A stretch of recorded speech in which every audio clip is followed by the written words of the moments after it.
Good day everyone. Now we're going to tackle about the differentiation rules. The first rule, constant rule.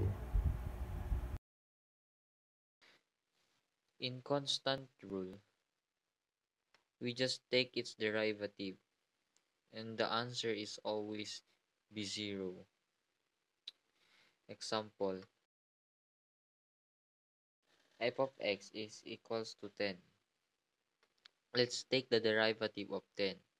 But since it is a constant, its derivative is 0.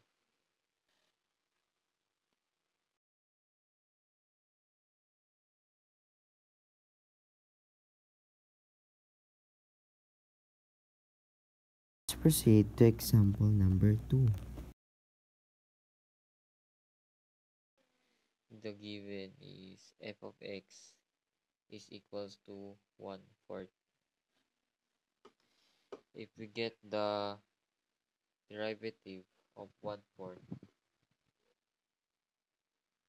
since it's consistent, like I said before, its derivative is 0.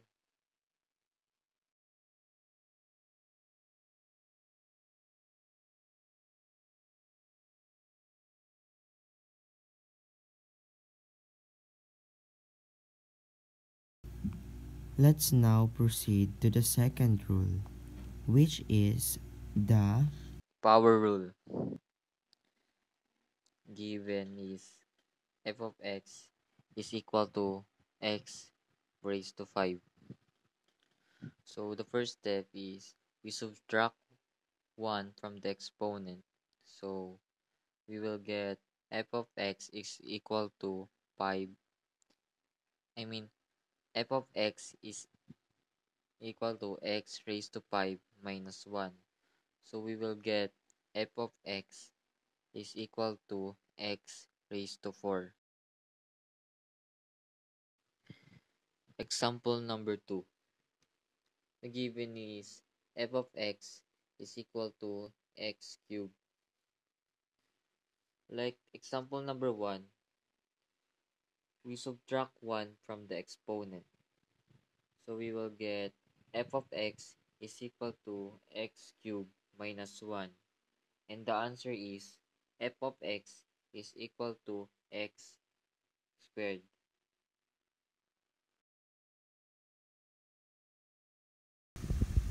third rule.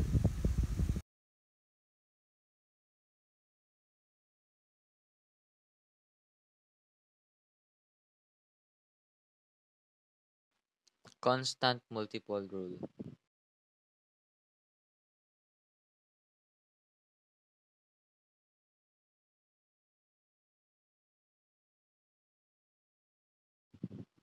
Example number 1. The given is f of x is equal to 2x raised to 4.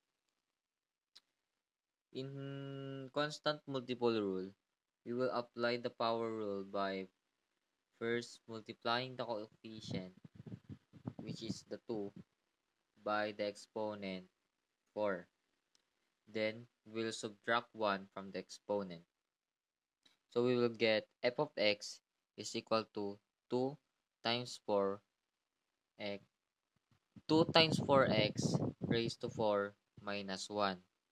And the final answer is f of x is equal to 8x cubed.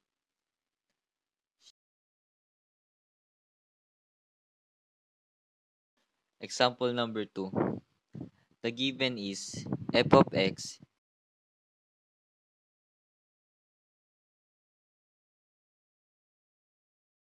is equals to 4x raised to 6.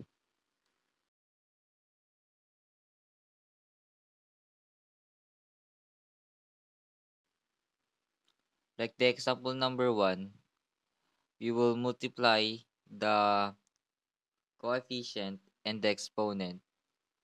So we will get f of x is equals to 4 times 6x raised to 6 minus 1.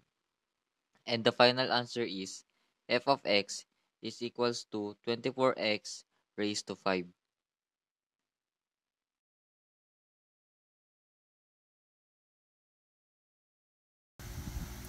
Let's now proceed to the fourth rule.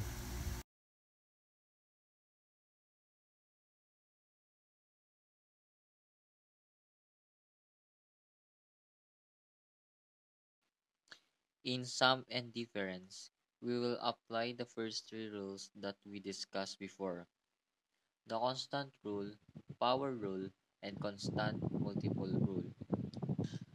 Example number 1.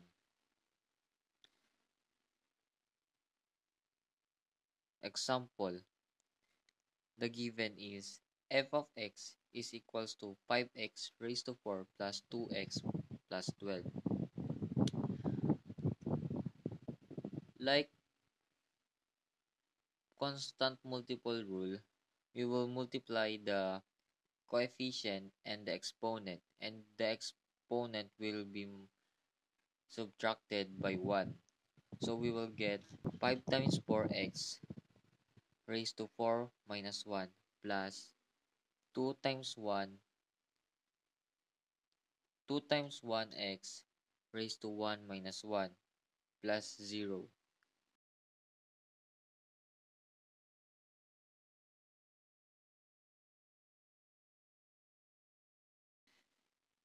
And the final answer is 20x cubed plus 2.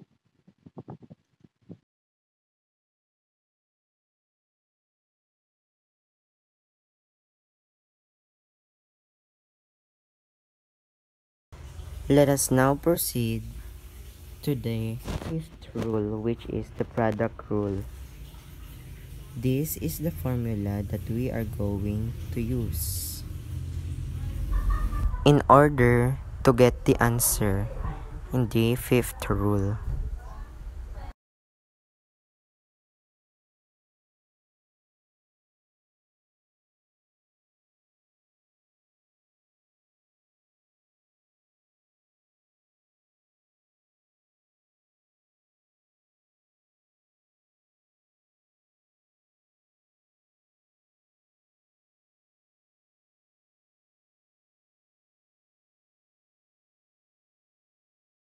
Let us now proceed to the first example. The given is y is equals to 5x squared minus 3 to be multiplied by x squared minus 3x all over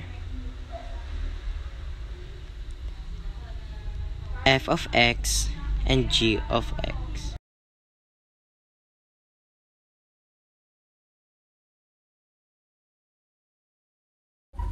Now we need to get the f prime. To get the f prime, we need to apply the past rules. So 5 times 2, 2x minus 0. Therefore, f prime will be 10x. Let's proceed to g prime. In order to get the g prime, we just need to apply the same thing like we did in the f prime.